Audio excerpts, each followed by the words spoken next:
আল্লাহর স্মরণ হলো নফসে মুতমাইন্নার খাদ্য।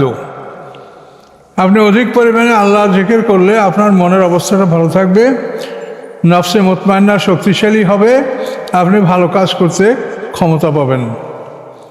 আর এর বিপরীতে আল্লাহ কথাও বলেছেন যে আমার জিকির থেকে যারা বিমুখ থাকবে তাদের জন্য আমি একটা শয়তান নিয়োগ করব এবং সেই শয়তান তার সাথী হয়ে থাকবে। আমার ইয়াসুয়ান জিক্রের রহমানে নোকাইয়ুল্লাহু শয়তানান ফাহুয়া লাহু কারিন। এই শয়তান তার কারিন মানে বন্ধু, সবসময় তার সাথে লেগে থাকবে। তো আল্লাহর স্মরণ যদি আমাদের অন্তরে জবানে জারি থাকে তাহলে এই কারিন শয়তান আমাদের ক্ষতি করতে পারবে না। ও আসেও যাবে না, কিন্তু দূরে থাকবে, আপনার ক্ষতি করতে পারবে না। আর যে ফেরেশতা আপনার আমার ডিউটি করে সে ফেরেশতাকে বলছে কারিন, সেও কারিন, সেও সর্বদা থাকবে, কোনো সময় আপনার থেকে দূরে যাবে না। কারিন ফেরেশতা,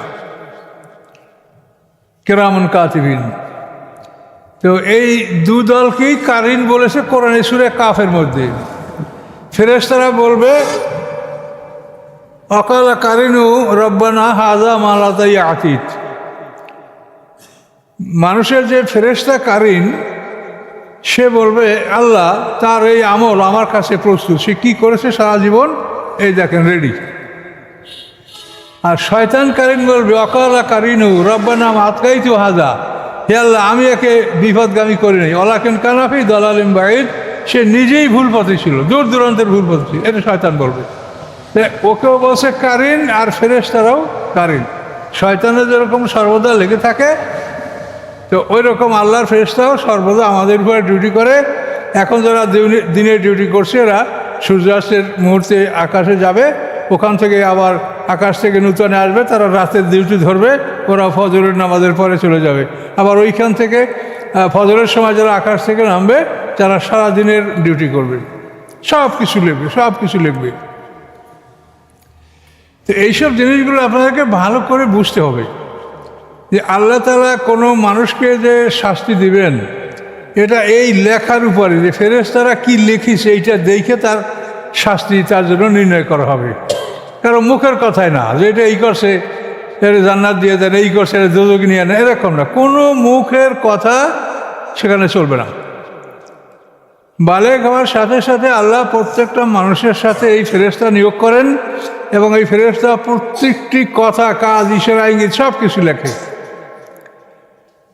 তো এই আমলগুলি যে লেখা হচ্ছে এর একটা কপি আমাদের গলায় লটকানো আছে, আর একটা কপি আল্লাহর কাছে ফেরেশতারা জমা দিচ্ছে। তো ওইটা আবার আল্লাহ ইল্লিন সিজিনে তাদের দপ্তরে ওটা আল্লাহ জমা করছেন। তো এই যে মানুষের উপরে আল্লাহর কড়াকড়ি বা এই যে একটা ব্যবস্থাপনা, এ আপনাকে ভালো করে বুঝতে হবে। অমুকে এই করছে বললে এখন যে তুমি জান্নাতে চলে যাও, অমুকে এই করছে তাকে শাস্তি দাও, এটা না। বিচার হবে আমল নামার উপরে। কাজে এই জন্য আমল নামা একমাত্র হাসরের ময়দানে আমল নামা খোলাখুলির পালা। গলার আমল নামাও খোলা হবে হাসরের ময়দানে, আর বিচারের মাঠে আল্লাহর কাছে যে আমল নামা সেটাও ওখানে বিচারের টেবিলে হাজির থাকবে। এভাবে বিচার হবে, বিচারের পরে পূর্ণাঙ্গ শাস্তি হবে।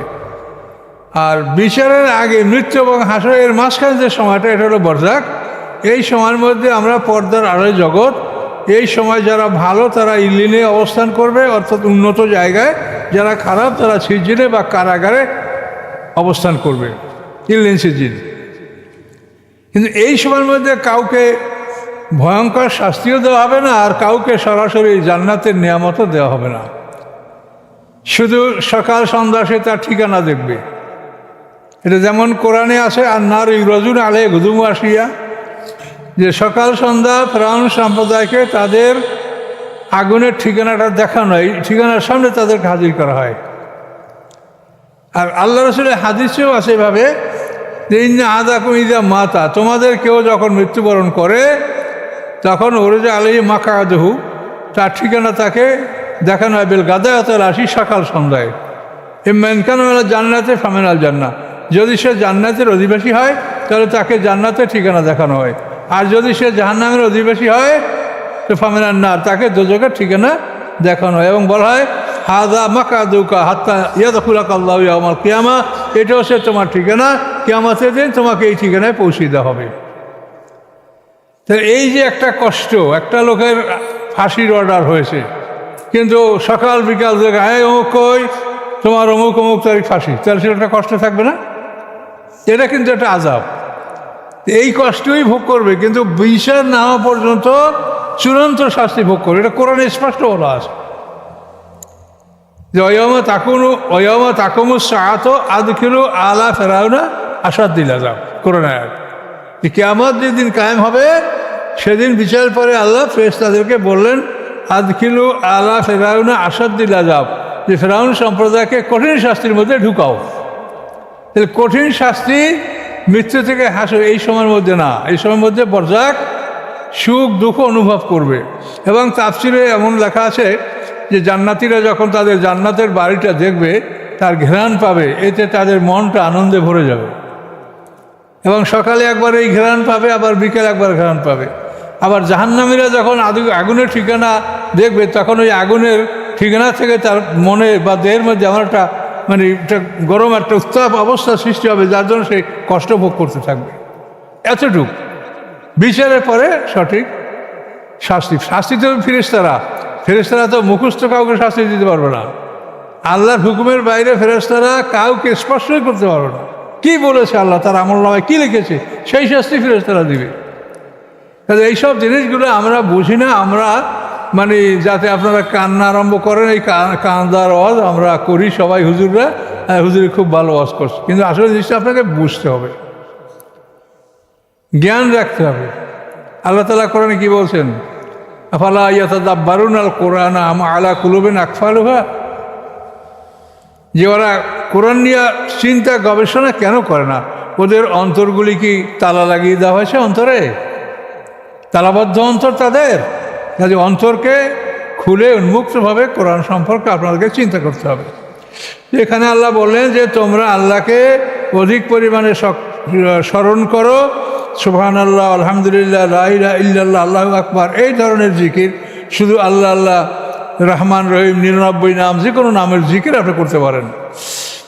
আর সকাল সন্ধ্যা তার পবিত্রতা সুবহানাল্লাহ, এটা আল্লাহর পবিত্রতা। তো এই ধরনের সকাল সন্ধ্যা আল্লাহর পবিত্রতা ঘোষণা করো যে তিনি পবিত্র, তার কোনো শিরক নাই, তার সন্তান নাই। এটা আল্লাহ আমাদেরকে আদেশ করেছেন। হুয়াল্লাযী ইউসাল্লি আলাইকুম, তিনি সেই আল্লাহ যে তোমাদের উপরে তিনি দুরূদ পড়েন। আল্লাহর দুরূদ পড়ার অর্থটা কি? খাস রহমত বর্ষণ করেন। আমাদের মতো আল্লাহুম্মা সাল্লি আলা মুহাম্মদ, এটা আল্লাহ বলবে, আল্লাহুম্মা সাল্লি আলা আবদি, এটা না। আল্লাহ তাআলা তোমাদের রহমত বর্ষণ করেন। ইউসাল্লি আলাইকুম ও মালাইকাতু, এবং ফেরেশতারাও, এই ফেরেশতাদের দুরূদ আমাদের মতো আল্লাহুম্মা সাল্লি আলা, ফেরেশতাদের দুরূদ হলো ইস্তেগফার, যে আমাদের জন্য আল্লাহর কাছে তারা ক্ষমা প্রার্থনা করে। তো একই শব্দ সালাত, এই সালাত শব্দ অর্থ নামাজ, সালাত শব্দ অর্থ প্রেয়ার, দোয়া। সালাত অর্থ দেখে যখন আল্লাহর দিকে এটা নিসবত করা হয়, তখন অর্থ হয় যে আল্লাহ খাস রহমত বর্ষণ করবেন। ফেরেশতারা যখন সালাত করে, তার অর্থ হবে ফেরেশতারা যারা তওবা করেছে তাদের জন্য আল্লাহর কাছে দোয়া করে যে আল্লাহ এদের তওবা কবুল করেন, এদেরকে ক্ষমা করে দেন। তাহলে আল্লাহর দোয়া হচ্ছে খাস রহমত বর্ষণ করা, আর ফেরেশতাদের সালাত হচ্ছে আমাদের জন্য ক্ষমা প্রার্থনা করা। কি ক্ষমা প্রার্থনা করবে? লিইখরিজাকুম মিনাজ যুলুমাতি ইলান নূর, যাতে আল্লাহ তাআলা বের করেন তাদেরকে অন্ধকার থেকে আলোর দিকে। তাহলে আমরা অন্ধকারের মধ্যে আছি, সবাই আমরা ভুলের মধ্যে আছি। এখান থেকে আলোর দিকে আল্লাহ আমাদেরকে নিয়ে আসবেন। ওয়া কানা বিল মুমিনিনা রাহিমা, এবং আল্লাহ তাআলা মুমিনদের প্রতি দয়ালু। রাহিম এবং রহমান দুইটা আল্লাহর নাম। তো এই রহমান নাম, রহমান মানে দয়ালু, আল্লাহ সবার জন্য দয়ালু। চোর, ডাকাত, হিন্দু, খ্রিস্টান, বৌদ্ধ, মুশরিক, জালেম, সবাই তো আল্লাহর কাছেই চুরি করতে গেলেও সে আল্লাহ আল্লাহ করে যে আল্লাহ আমি ধরা না পড়ি। যে যে কাজ করুক সেখানেই সে আল্লাহর নাম নেই। এই রেলে দেখবেন গাড়িতে, আগে তো এখন এই বেলাকের প্রচণ্ড অনেকটা কম, ওই যারা বেলাক করতো তারা, তাদের কাছে ফকির আসে, তারা খয়রাত দিত যাতে বেলাক ধরা না পড়ে। তো এখন আল্লাহর কাছে সবাই চায়, চোর ডাকাত ভালো মন্দ সবাই আল্লাহর সৃষ্টি, সবাই আল্লাহর কাছে দয়া চায়, ক্ষমা চায়, রহমত চায়। এই জন্য আল্লাহ বলেন মোমেনদের প্রতি আল্লাহ হচ্ছেন রাহিম, আর সকলের প্রতি আল্লাহ হচ্ছেন রহমান। তা আল্লাহর দুইটা নাম রহমান এবং রাহিম। এই রাহিম নামের যে দয়াটা, এটা শুধু মোমেনদের জন্য। ওয়াকানা বিল মুমিনিনা রাহিমা, পরিষ্কার আয়াত। এই মোমেনদের ব্যাপারে আল্লাহ হচ্ছেন রাহিম, আর সকলের জন্য তিনি রহমান। তা আল্লাহ রহমান ও রাহিম। তো আল্লাহ তাআলা মোমেনদের জন্য রাহিম, এটা আমরা জানতে পারলাম। আর এখানে একটা বিরাট বিষয় হলো যে অন্ধকার আছে, আমরা কেউ অন্ধকার মুক্ত না। আমরা তো বলি যে আমাদের দল খাঁটি, ওনার নামাজ হয় না, ওনার এইটা হয় না, সেইটা না, আমার দল খাঁটি। কিন্তু এইটা হলো ভুল কথা, এটা হলো গায়ের জোরের কথা। আল্লাহ বলছেন প্রত্যেকটা মানুষের মধ্যে অন্ধকার আছে, আমার মধ্যে অন্ধকার আছে। আপনি বলতে পারলে আমি খুশি হব। তো এরকম অন্ধকার এটা সকল মানুষের মধ্যে আছে, সকল মানুষের মধ্যে ভুল আছে, অন্ধকার আছে। এটা এক জায়গায় না, কোরআনে বহু জায়গায় কথাটা বলছেন। আল্লাহ ওয়ালিয়ুল্লাযীনা আমানু ইখরুজুহুম মিনাজ যুলুমাতি ইলান নূর, আয়াতুল কুরসির দ্বিতীয় আয়াতে। আল্লাহ মোমেনদের অভিভাবক, রক্ষাকারী বন্ধু। ইখরুজুহুম মিনাজ যুলুমাতি ইলান নূর, তিনি এই মানুষদেরকে অন্ধকার হতে আলোর পথে বের করে নিয়ে আসেন। সূরা সমস্ত তালাকে অথবা মোহাম্মদে লিইখরিজাল্লাযীনা আমানু ওয়া আমিলুস সালিহাতি মিনাজ যুলুমাতি ইলান নূর, ঈমান এবং আমলে সালেহ যাদের আছে তাদেরকে অন্ধকার থেকে আলোর দিকে বের করে নেওয়ার জন্য এই কোরআন। তাহলে ঈমানও আছে, আমলও সালেহ আছে, আমলে সালেহ আছে, কিন্তু তার মধ্যে অন্ধকার আছে, এটা কোরআন বলছে। কাজে কেউ যেন আমরা অহংকার না করি যে আমি একেবারে বিশুদ্ধ পাকসাপ, আমি একেবারে ভেস্তে যাব, আমার আপনাদের মুরিদদেরকে সব লইয়ে যাবো ভেস্তে, এরকম চিন্তা যেন কেউ না করি আমরা। কারণ আমাদের প্রত্যেকের মধ্যেই অন্ধকার আছে, এটা আল্লাহ কোরআনে বলছেন। তাহিয়াতুম ইয়াওমা ইয়ালকানাহু সালাম, তাদের অভ্যর্থনা সেদিন, যেদিন আল্লাহর সাথে তারা মিলিত হবে, সে অভ্যর্থনা হবে কি? সালাম। তাদেরকে ফেরেশতারা সালাম দেবে, তারপর জান্নাতের গিলমানরা সালাম দেবে, এবং সর্বোপরি আল্লাহ আমাদেরকে সালাম দিবেন। আল্লাহকে সচক্ষে আমরা দেখতে পাবো জান্নাতবাসীরা, এবং আল্লাহ সালামুন কওলাম মির রব্বির রাহিম, যে সূরা ইয়াসিনে বলা আছে যে আল্লাহকে আমরা দেখব এবং আল্লাহ আমাদেরকে সালাম দেবেন। সেই সময় যে আমরা এত একটা আনন্দ, মনের সুখ শান্তি উপভোগ করব, সেটার কোনো ভাষা নাই, সেটা ভাষায় বর্ণনা করা যায় না। অসাধারণ একটা নেয়ামত যে আল্লাহর পক্ষ থেকে আমরা সালাম পাব। এখানে আল্লাহ উল্লেখ করেন নাই কে দেবে। তাহিয়াতুম মানে তাদের অভ্যর্থনা, ইয়াওমা ইয়ালকাউনাহু, যেদিন তারা আল্লাহর সাথে মিলিত হবে বা বিচারের দিনের সাথে মিলিত হবে, তাদের অভিবাদন হবে কি? সালাম। তাকে সালাম দেওয়া, মোমেনদেরকে সালাম দেওয়া হবে। ওয়া'আদ্দা লাহুম আজরান কারীমা, এবং তাদের জন্য প্রস্তুত রেখেছেন আল্লাহ তাআলা অত্যন্ত সম্মানজনক পুরস্কার, বিনিময়, অত্যন্ত সম্মানজনক বিনিময় আল্লাহ মোমেনদের জন্য প্রস্তুত রেখেছেন। ইয়া আইয়ুহান নবী, হে নবী, আল্লাহ বলেন হে নবী, ইন্না আরসালনাকা শাহিদা, নিশ্চয়ই আমি আপনাকে প্রেরণ করছি সাক্ষী হিসাবে। আমাদের নবী অন্যান্য পয়গম্বরদের উপরে সাক্ষী হবেন, আর আমরা সাক্ষী হব পয়গম্বরদের উপর এবং উম্মতের উপরেও। হাসরের ময়দানের সাক্ষীটা এরকম হবে যে নূহ আলাইহিস সালামের উম্মত বলবে যে আমাদের পয়গম্বর আমাদেরকে দাওয়াত দেয়নি। তখন নূহ আলাইহিস সালাম উম্মতে মুহাম্মাদিকে সাক্ষী মানবে যে আমি তোমাদেরকে দাওয়াত দিছি, এর সাক্ষী হলো মুহাম্মদ সাল্লাল্লাহু আলাইহি ওয়াসাল্লাম উম্মত। ওরা বলবে যে তারা আমাদের কত জুনিয়র, তারা আমাদের উপরে কী করে সাক্ষী হয়, আর এই সাক্ষী প্রত্যাখ্যান করবে। তখন আল্লাহ রসুল আমাদের সাক্ষীকে অনুমোদন করবেন যে আমি তাদেরকে ওহীর মাধ্যমে, কোরআনের মাধ্যমে জানিয়েছি যে নূহ আলাইহিস সালাম দাওয়াত দিয়েছে, কাজে সেই কথা শুনে আমার উম্মত সাক্ষী দিচ্ছে। তো এইভাবে দুটা সাক্ষী কনফার্ম হবে। তা আল্লাহ বলেন আমি আপনাকে পাঠিয়েছি আপনার সাক্ষী স্বরূপ, আর কি মুবাশশিরা, আপনার সুসংবাদদাতা, ও নাজিরা, এবং আপনি ভয় প্রদর্শনকারী। এগুলি আমাদের রাসূল সাল্লাল্লাহু আলাইহি ওয়াসাল্লামের গুণাবলী, বৈশিষ্ট্য আল্লাহ কোরআনে উল্লেখ করেছেন যে হে রাসূল, হে নবী, আমি আপনাকে পাঠিয়েছি সাক্ষী হিসাবে, সুসংবাদদাতা, ভয় প্রদর্শনকারী। আপনি জান্নাতের সুসংবাদ দিবেন এবং জাহান্নাম থেকে মানুষকে সতর্ক করবেন, ভয় দেখাবেন। আর কি, দাইয়ান আল্লাহ, আপনি আল্লাহর দিকে আহ্বানকারী। দায়ী মানে যে আহ্বান করে, ডাকে। দাইয়ান আল্লাহ, আপনি আল্লাহর দিকে আহ্বানকারী। আমাদের রাসূল আল্লাহর দিকে, আল্লাহর পথে আমাদেরকে ডেকেছেন, তার নিজের দিকে না, আল্লাহর দিকে ডেকেছেন। দাইয়ান আল্লাহ, তিনি আল্লাহর দিকে মানুষকে ডেকেছেন বেইজনি, আল্লাহর অনুমতিক্রমে। সিরাজাম মনিরা, এবং আপনি আলো দানকারী প্রদীপ। একটা প্রদীপ থেকে যখন আপনি 10টা আলো জ্বালাতে পারেন, 1000 আলো জ্বালাতে পারেন, তো আল্লাহ বলছেন যে আপনি একটা প্রদীপ, আপনার থেকে সমস্ত মানুষ ইচ্ছা করলে আলো গ্রহণ করতে পারে। কাজে যে আলো গ্রহণ করবে সে ভাগ্যবান, আর যে আপনাকে ত্যাগ করবে সে হতভাগা, সে জাহান্নামে যাবে। এই জন্য তাকে সিরাজাম মুনিরা, উজ্জ্বল আলো। আল্লাহ রসুল উজ্জ্বল আলো। একটা আলো দ্বারা যখন হাজার হাজার আলো জ্বালানো যায়, তা আল্লাহ রসুল থেকে পৃথিবীর কোটি কোটি মানুষ ইচ্ছা করলে হিদায়াত গ্রহণ করতে পারেন। রাসূলের চরিত্র সারা পৃথিবীর বুকে ছড়িয়ে আছে। এই নেটওয়ার্ক, ইন্টারনেটের মাধ্যমে সারা পৃথিবীর বুকে মুহাম্মদ সাল্লাল্লাহু আলাইহি ওয়াসাল্লাম কেমন ছিলেন, কী ছিলেন, এটা কোনো মানুষের কাছে অস্পষ্ট নাই, সবার কাছে পৌঁছে গেছে। এই ইন্টারনেটে যেমন মানুষের ক্ষতি করে, আবার একটা উপকারেরও দিক আছে। কিন্তু আমরা উপকারের দিকটা গ্রহণ না করে যদি ক্ষতির দিকটা গ্রহণ করি, সেটার জন্য আমরাও দায়ী। আগুন না হলে আপনার খানা দানা রান্না বান্না কিছুই হয় না। আবার আগুন দ্বারা আপনি সন্ত্রাসী কাজও করতে পারেন। এখন তো আগুনের কোনো অপরাধ না, অপরাধ হলো আপনি কি করছেন আপনার। তাহলে মুহাম্মদ সাল্লাল্লাহু আলাইহি ওয়াসাল্লামকে আল্লাহ তাআলা সিরাজাম মুনিরা, উজ্জ্বল আলো বলেছেন। তিনি উজ্জ্বল আলো।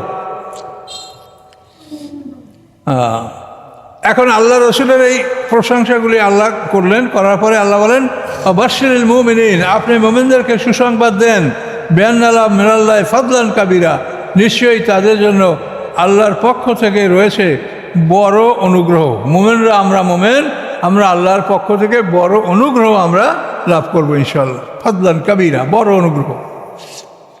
ওয়ালা তুতিল কাফিরিনা ওয়াল মুনাফিকিনা, এবং আল্লাহ সতর্ক করেছেন আনুগত্য করবেন না কাফেরদের এবং মুনাফিকদের। কাফের হলো যারা সরাসরি আল্লাহকে অস্বীকার করে, পরকালকে অস্বীকার করে, আর মুনাফিক হলো যারা মুখে মুখে সব স্বীকার করে কিন্তু অন্তরে অস্বীকার করে, এরা মুনাফিক। মুনাফিকদের শাস্তি হলো কাফেরদের চাইতেও বেশি। তার কারণ কাফেরদেরকে মানুষ এড়িয়ে চলতে পারে, যে এই কাফেরের কাছে যাবো না, এর কথা শুনবো না। মুনাফিক থেকে মানুষ এড়াতে পারে না। সেও নামাজ পড়ে, রোজা রাখে, হজ করে, সেও হুজুর আমার মতো। এখন একজন আলেম যদি এরকম আলেমের বেশ ধরে আসে, আলেমই বটে, সে যদি শরিয়াত যদি কোনো কার্যকলাপ করে বা বলে আপনাদেরকে, তা আপনার বলেন সে তো আলেম, সে তো বলছে আমাদেরকে, তা আপনি ধোঁকা খাবেন। তো মুনাফিক দ্বারা যারা মানুষ যতটা ক্ষতিগ্রস্ত হবে, কাফেরদের দ্বারা ততটা ক্ষতিগ্রস্ত হয় না। তা আল্লাহ বলছেন রাসূলকে, এখন তো রাসূল এগুলো আনুগত্য করবে না, এর দ্বারা উদ্দেশ্য হলো আমরা যেন এটা অন্যায়টা না করি, কাফেরের আনুগত্য না করি, মুনাফিকের আনুগত্যের জন্য আমরা না করি। ও দা আযাহুম, এবং তারা যে কষ্ট দিচ্ছে এটা আপনি ত্যাগ করুন। এটার ব্যাপারেও আপনি প্রতিশোধ নিতে যেন না। যখন যুদ্ধের আদেশ আসবে তখন প্রতিশোধ নেবেন, এখন সহ্য করেন। ও দা আযাহুম, এবং তাদের কষ্ট আপনি সহ্য করেন। ও তাওয়াক্কাল আলাল্লাহ, এবং আল্লাহর উপরে নির্ভর করুন। ওয়াকাফা বিল্লাহি ওয়াকিলা, আল্লাহ তাআলা ওকিল হিসাবে যথেষ্ট। ওকিল মানে অভিভাবক, গার্ডিয়ান। আল্লাহ আপনার অভিভাবক হিসাবে যথেষ্ট।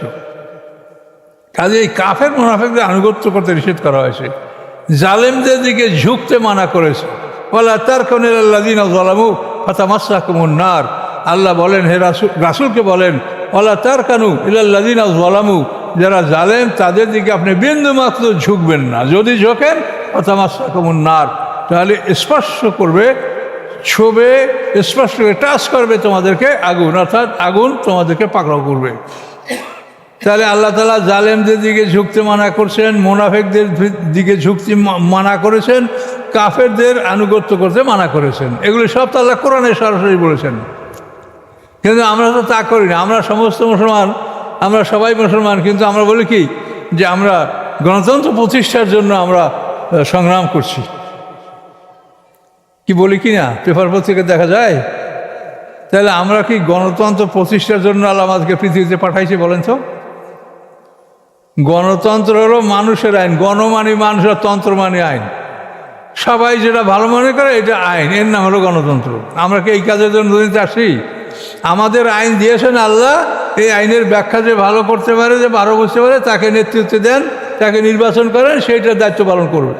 আমরা সবাই তার আনুগত্য করব।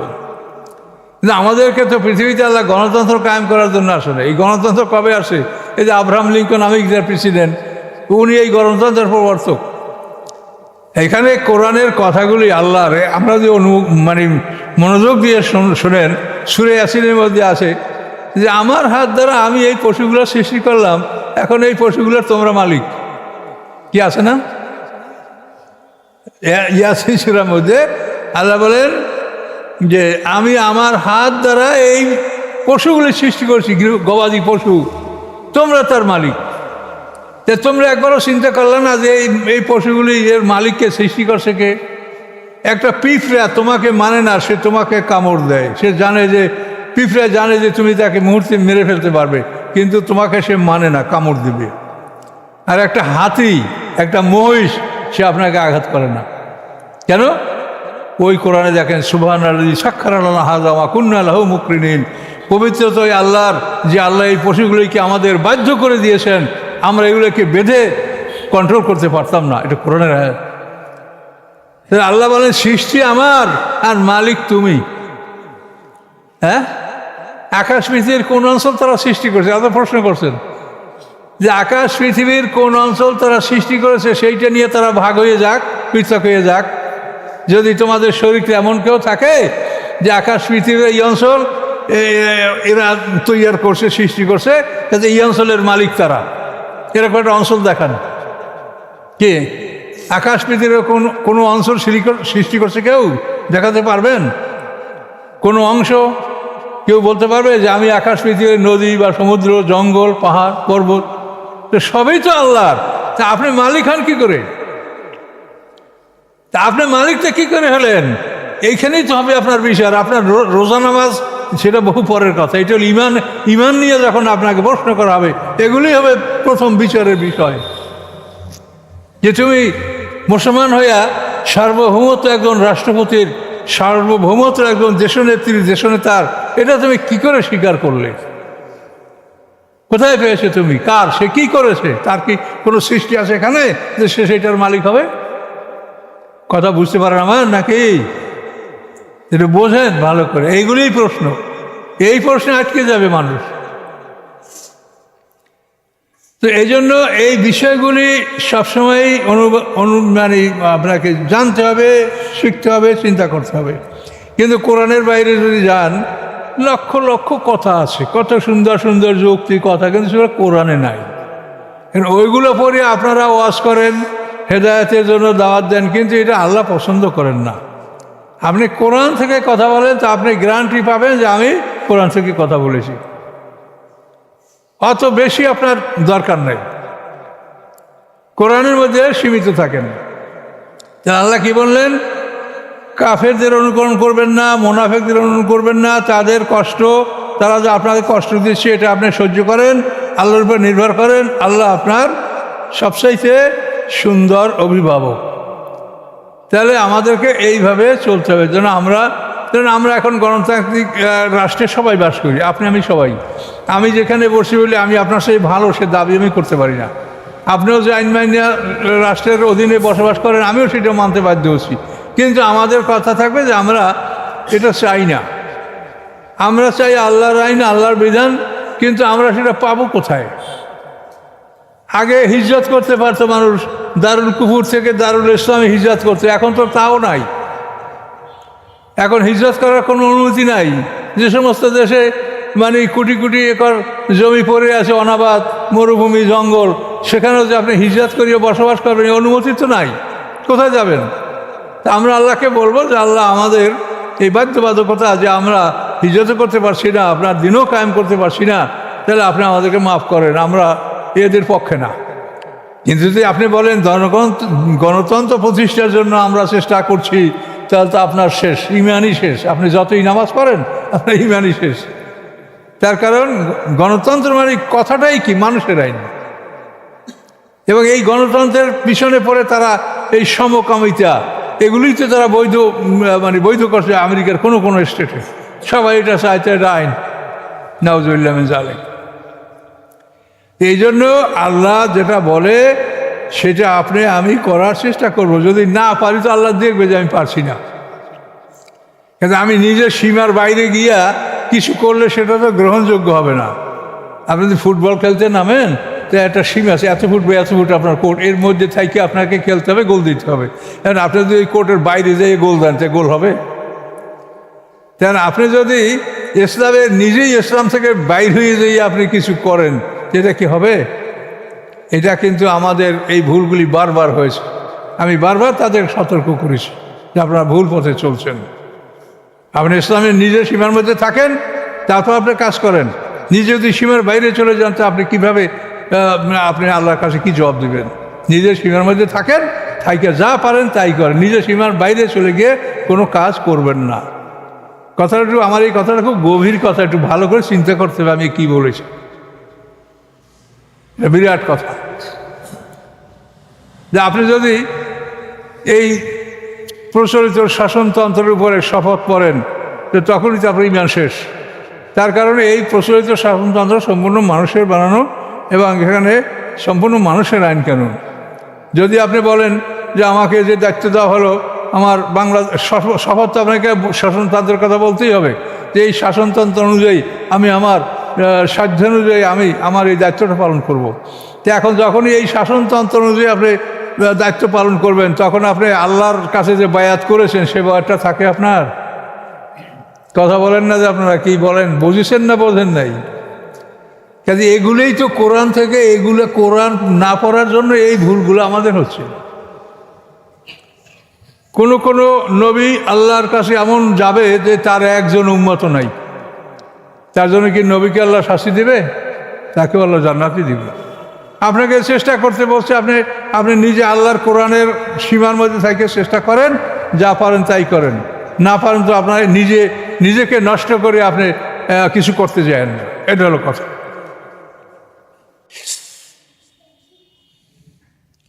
তো এখানে আল্লাহ তাআলা এই আইনগুলি বললেন, এটা খুব গুরুত্বপূর্ণ যে কাফের মোনাফেক তো আপনি চিনতে পারবেন না, তবে আল্লাহ রসুলের একটা বিবরণ আছে হাদিসে, এটা আপনি অনুসন্ধান করলে আপনি মোনাফেক চিনতে পারবেন। আল্লাহ রসুল বলছেন আরবাউ মানকুন্না ফিয়ে কানা মোনাফেকান খালেসান।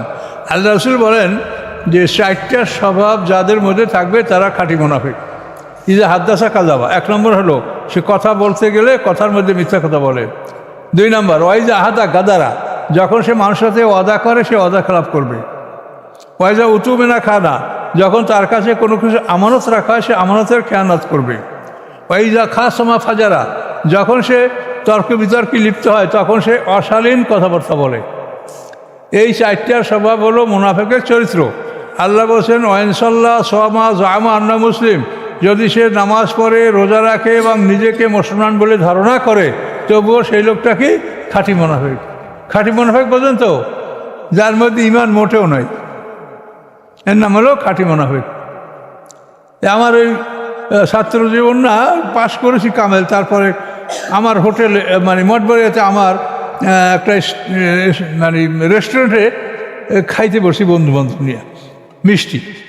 তো আমরা তোদের এই মিষ্টিতে ভেজাল দিচ্ছ না, কি করলো না, ওদের ভেজাল দিই নাই। এবার কীরকম? তাহলে এইটা একস পাউডারের মিষ্টি, এটার মধ্যে যদি আমরা দুধের ছানা একটু মিশাই এটা তো ভেজালই হয়ে যায়।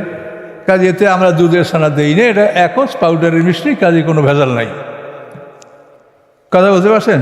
যেন খাঁটি মুনাফেক কাকে বলে? যার মধ্যে একটু ঈমান নাই। একটু ঈমান থাকলে তো ভেজাল মুনাফেক হয়ে যাবে। তা আল্লাহ রাসূল বলছেন খাঁটি মুনাফেক মানে ওর মধ্যে ঈমান মোটেও নাই। আর বলছে যে ও রোজা নামাজ যাই রাখুক, ওর ঈমান মোটেও নাই। কয়টা স্বভাব? 4টা। মিথ্যা কথা বলা, ওয়াদা খেলাপ করা, আমানতের খেয়ানত করা, তর্ক বিতর্কে অশালীন কথা, ফাহেসা কথা ব্যবহার করা। এই হলো মুনাফেক চরিত্র। তো এই মুনাফেকদের সম্পর্কে আল্লাহ কঠিন হুঁশিয়ারি উচ্চারণ করে সূরা নিসার মধ্যে, ইন্নাল মুনাফিকিনা ফি দারকিল আসফালি মিনান নার, মুনাফিকরা জাহান্নামের একেবারে নিম্ন স্তরে তাদের স্থান হবে। জাহান্নামটা হলো একটা 7 তলা বিল্ডিংয়ের মতো। এর সর্বনিম্ন হলো বয়লার, ওইখানে আগুন সবচাইতে তেজ, আর সবচাইতে হালকা জাহান্নাম হলো, এইটার নাম জাহান্নাম। কিন্তু আমরা তো জাহান্নাম বলতে সবগুলো বুঝাই, কিন্তু ইস্তার হলো জাহান্নাম, লাজা, হুতামা, সাকার, সাইর, জাইম, হাবিয়া, এই 7টা দোজক। কিন্তু সর্বশেষ কম শাস্তি যেটা, সেই দোজকটার নাম জাহান্নাম, একেবারে উপরে 7 তলায়। ওইটাই মোমেনরা ঢুকবে, আর মুনাফিকরা যাবে একেবারে নিচে। তো এরপরে আসেন ইয়া আইয়ুহাল্লাযীনা আমানু। এখন অন্যদিকে আবার আল্লাহ একসঙ্গে কথা বলেন না, কথা পাল্টান আল্লাহ তাআলা। আমরাও সেটা পাল্টাবো, এতে আপনাদেরও ব্রেন ফ্রেশ হবে, একই ধরনের কথা শুনতে কষ্ট লাগবে। আল্লাহ কি বলে এখন আবার দেখেন, ইয়া আইয়ুহাল্লাযীনা আমানু, হে ঈমানদারগণ, ইযা নাকাহতুমুল মুমিনাতে, যখন তোমরা মোমেন নারীদেরকে বিবাহ করো, সুম্মা তাল্লাকতুমুহুন্না, অথবা তোমরা তাদেরকে তালাক প্রদান করো, মিন ক্বাবলি আন তামাসসুহুন্না, তাদেরকে স্পর্শ করার আগে। তাদেরকে স্পর্শ করো নাই, তাদের সাথে মানে নির্জন বাস তুমি করো নাই, এর আগেই যদি তুমি তাকে তালাক দাও, শুধু কলমা হয়েছে আর কিছু হয় নাই, তাহলে ফামালাকুম আলাইহিন্না মিন ইদ্দাতিন তা'তাদুনহা, তাহলে প্রয়োজন হবে না তাদের উপরে কোনো ইদ্দাত, যে ইদ্দাত তোমরা গণনা করে থাকো। অর্থাৎ যদি তুমি বিবাহ করার পরে স্ত্রীর সাথে কোনো দেখা সাক্ষাৎ বা খালওয়াতের সাহিয়া, যেটাকে বলা হয় যে নির্জন বাস, এটা করার পূর্বে যদি তুমি তাকে তালাক দাও, তাহলে এই স্ত্রীকে তালাক দেওয়ার পরে তোমাদের ইদ্দত, 3 হায় যে ইদ্দত পালা, এটা প্রয়োজন হবে না। তো এখন এইখানে ইদ্দত পালন করা প্রয়োজন নাই কেন? ইদ্দত তো ফরজ। এটার কারণ হলো যে আল্লাহ তাআলা যে এই জিনাকে হারাম করেছেন, এটার পিছনে অনেক রহস্য আছে। এই এইডস রোগ, বর্তমান পৃথিবীতে প্রায় 20 কোটি লোক এইডস রোগে ভুগছে। এইডস রোগটা হলো এমন একটা রোগ যে এই রোগের কোনো চিকিৎসা নাই। এই রোগ যদি কারো হয়, যে তার শরীরের একটা রেজিস্ট্যান্স পাওয়ার, অর্থাৎ প্রতিরোধ ক্ষমতা আপনার এটা থাকবে না। আপনি জ্বর হইলে জ্বর ভালো হবে না, কাশি হইলে কাশি ভালো হবে না, ব্যথা হইলে ব্যথা ভালো হবে না, আপনি এই রোগ বাড়তে বাড়তে আপনার মৃত্যু হয়ে যাবে। এরকম একটা এইডস রোগ, এ রোগের কোনো চিকিৎসা নাই। এ রোগের চিকিৎসা হলো যে মানে ধর্মে যেভাবে বলে, ধর্মীয় বিধান, ধর্মীয় অনুশাসন মেনে আপনি যদি চলেন, এই রোগ থেকে আপনি বাঁচতে পারবেন। তো এই এইডস রোগটা সৃষ্টি হয় কীভাবে? এটা হয় যে সমস্ত নারীরা একাধিক পুরুষের সাথে মেলামেশা করে, তাদের মধ্যে এইডস রোগ সৃষ্টি হয়, এবং পরবর্তীতে ওই সমস্ত নারীদের কন্ট্যাক্টে যারা আসে, এই সব পুরুষের এই রোগটা হয়, এইডস রোগ। তাহলে এখন এই রোগটা আমি বুঝাবার জন্য আপনাকে বলছি, মানুষের দেহে যখন রক্ত প্রয়োজন হয়, আপনার একটা অপারেশন সিরিয়াস, এখন রক্ত লাগবে, এখন রক্ত লাগবে, আপনার তো গ্রুপ লাগবে। কোন গ্রুপ আপনি? তা আপনি যে গ্রুপের রুগী, যে গ্রুপের লোক, আপনাকে সেই গ্রুপের রক্ত দিতে হবে। কিন্তু যদি সেইটা আপনি না দেন, অন্য গ্রুপের রক্ত আপনি ঢুকান, তার মৌয়াত। তাহলে এখন দেখেন যে একটা মানুষের দেহে তার যে গ্রুপ, ওটা ছাড়া অন্য গ্রুপের রক্ত সে গ্রহণ করতে পারে না। কাজে ওই জন্য একজন মহিলা, সে একটা পুরুষের সম্পর্কে আসবে, এখন এই পুরুষের যে বীর্য, এটা রক্ত থেকে সৃষ্টি হয়। তো রক্তের যেমন গ্রুপ আছে, এই বীর্যেরও তেমন গ্রুপ, বিভিন্ন রক্তের বিভিন্ন গ্রুপের বীর্য। এখন বিভিন্ন গ্রুপের রক্ত যখন একটা দেহে ঢোকলে তার অনিবার্য মৃত্যু, আর বিভিন্ন গ্রুপের যদি বীর্য এক মহিলার ইউটেরাসে যায়, তাহলে এটারও পরিণাম মৃত্যু, কিন্তু এটা একটু বিলম্বে ঘটে, এটা সাথে সাথে ঘটে না, বিলম্বে ঘটে। এই হলো কারণ। এখন যে মহিলাকে তালাক দেওয়া হয়েছে মেলামেশার পূর্বে, তার রেমে কোনো পুরুষের বীর্য না থাকার কারণে আল্লাহ বলছেন ইদ্দত পালা লাগবে না। আর যে পুরুষের সংস্পর্শে এসেছে, সেই মহিলার ইদ্দত পালা লাগবে 3 হাইজ পর্যন্ত। কেন? যে ওই মহিলার রেহেমে পুরুষের একটা বীর্যের অ্যাকশন আছে, 3টে হাইজ, 3 বার রক্তক্ষরণ হয়ে গেলে তখন ওই প্রথম স্বামীর বীর্যের অ্যাকশনটা তার থেকে দূর হয়ে যাবে, সে পবিত্র হয়ে যাবে, তারপর তাকে অন্য পুরুষ বিয়ে করলে কোনো রোগ ব্যাধি হবে না। এটা তো সম্পূর্ণ বৈজ্ঞানিক কারণে আল্লাহ তাআলা এই ইদ্দত পালন করতে বলছে, কিন্তু আমরা তা বুঝি না। কাজে এই জন্য কোরআনকে ভালোভাবে বোঝার চেষ্টা করতে হবে। সময় শেষ করে হুজুর আসছে, তো আমরা